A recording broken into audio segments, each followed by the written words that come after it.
Hello and welcome to Afterlife Topics and Metaphysics. This is Cyrus coming at you with another video here in a deep, dark, and ever so humid night in the jungles of South Philippines.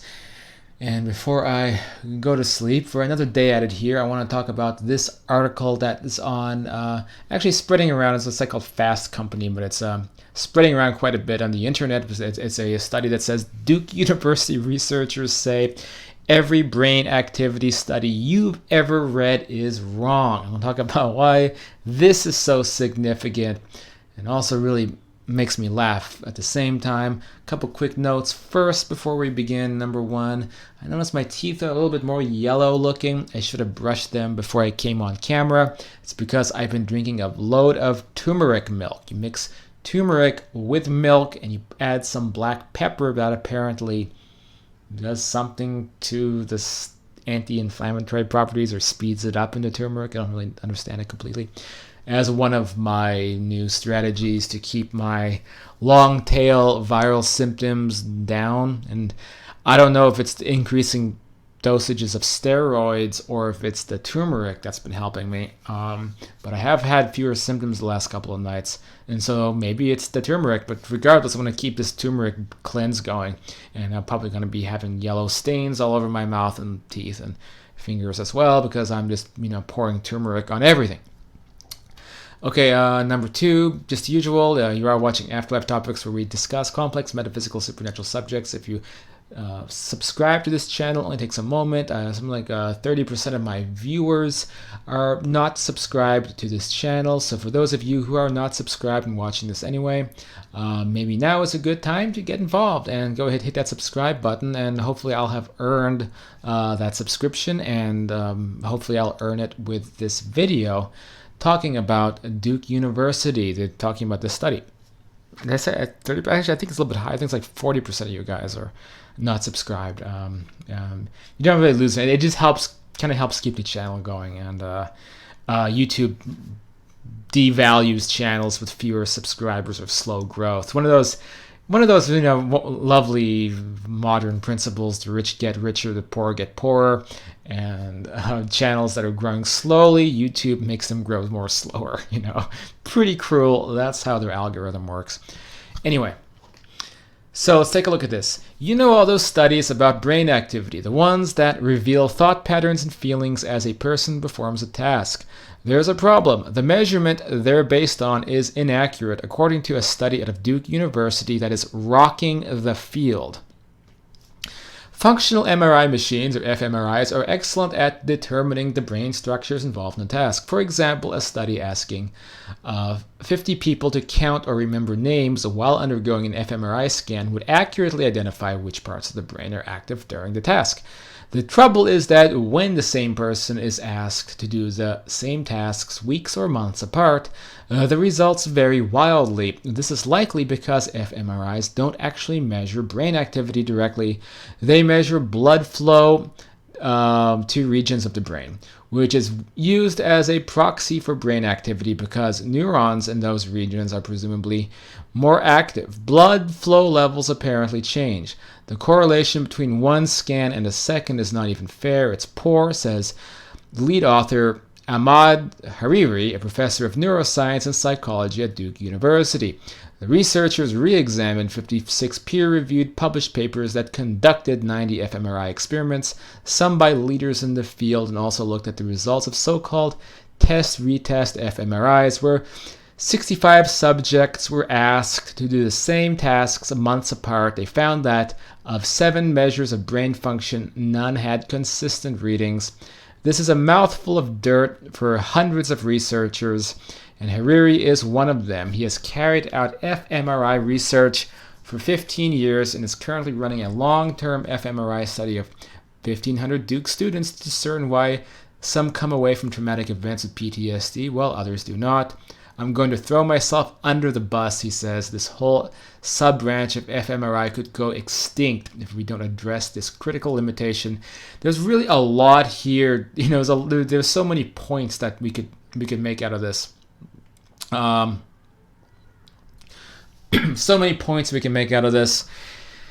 Not the least of which about how people who are materialists, of course, they've made themselves the arch enemy of this work. And they repeatedly use brain stuff studies to disprove almost anything under the sun. For example, you're not having an out-of-body experience because we saw this part of the brain match up one time during an FMRI scan when someone claimed they were having an out-of-body experience, and this is part of the brain that generates the illusion, so then they jump the gun, they make that determination.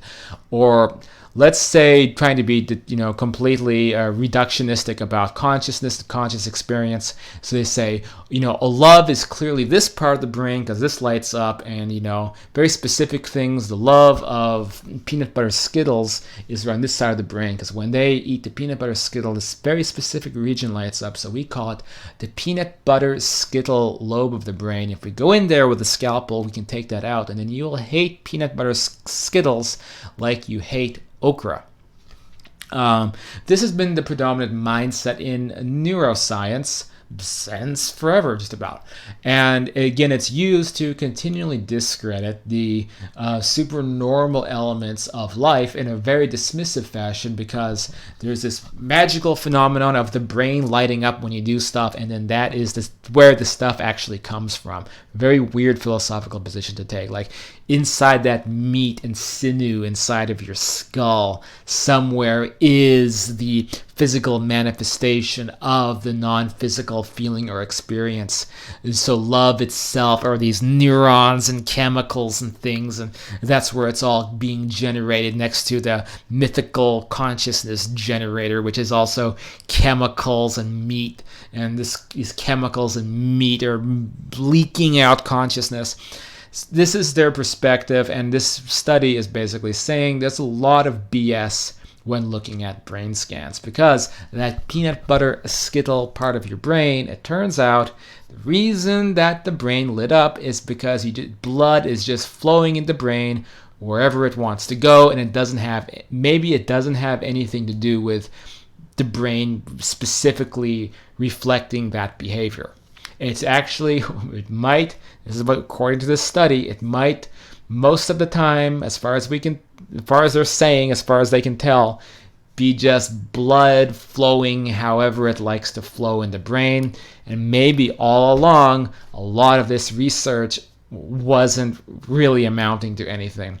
And I think this is a major black eye for materialists who created this materialist religion that everything is reducible to the brain, and then they use that to push up their weird agendas, or weird atheist philosophies, whatever it is. The materialist philosopher, and they're very, very stuck in their ways. It rules academia. But this goes to show you that there's so much that is not understood about the brain.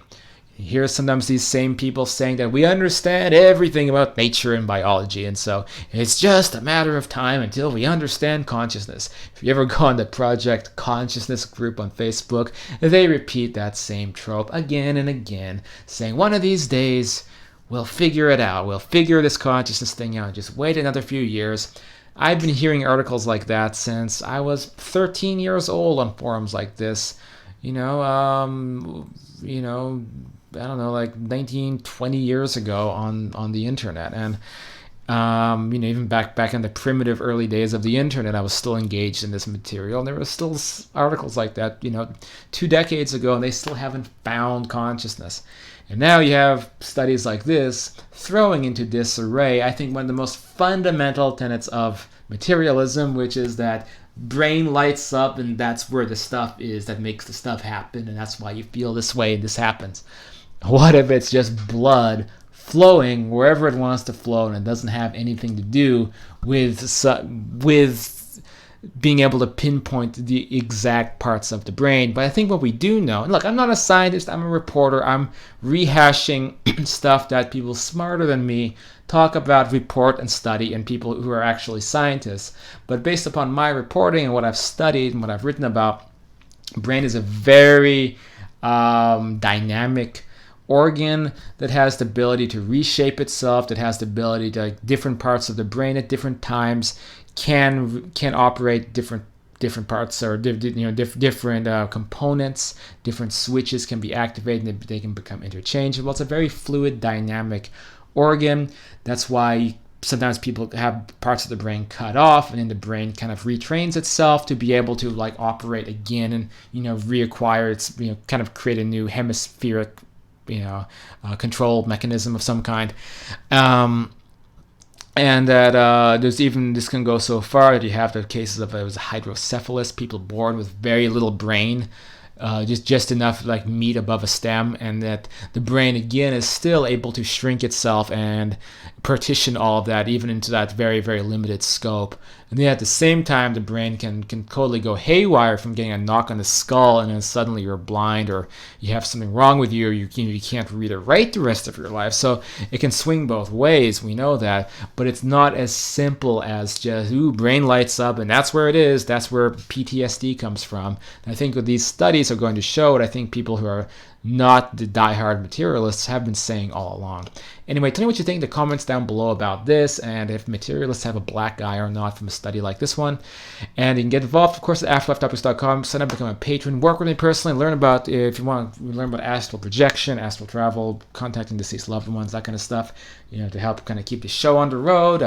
The coaching stuff is something I'll do sometimes. You can get involved by becoming a patron at patreon.com/afterlifetopics. The $30 level, you can join with the private classes, the one-on-one time with me and all that stuff. Lower levels, I'll still, talk to you on message. I'll take time out for you and be able to do custom videos and things like that with you. For lower level patrons, it's kind of like a priority system because I get flooded by messages and emails every single day. So patrons who are donating to this, then that's a little bit of money for my time where I'm not working or making money in a different way to be able to eat and survive. I can prioritize like messages and things like that. So when someone has like hey, can you make a video about this topic, and if they're a $5 patron, then okay, I'm putting this on a queue. If a $10 patron says, hey Cyrus, can you talk about this subject or talk to me about this, I gotta prioritize them a little bit more. And if there's a $30 patron, then they get more priority. If it's a producer level patron, then I am really going to go out of my way to work with them, and then they can help shape this channel and their subjects and all of that, personally as a producer of this work. And there's been a couple of producers out there. I always give a big shout out to you guys. One of you guys is mysterious. Two others I know very well, but I still have that mysterious patron who helps support me and support this work, but maybe you know who you are if you're watching it, so thank you for that. And also I have the books coming out, new books hopefully coming out in the near future, but the future. And I have my existing books at afterlifetopics.com. We'll try to get some new articles up on that site if my life becomes less crazy and I can become stabilized back in one place again and get out of the insane Philippines lockdown situation. All right, and also if my health can kind of come back too, that would be nice. That's it for this video. I hope this was informative, and I'll catch you guys next time.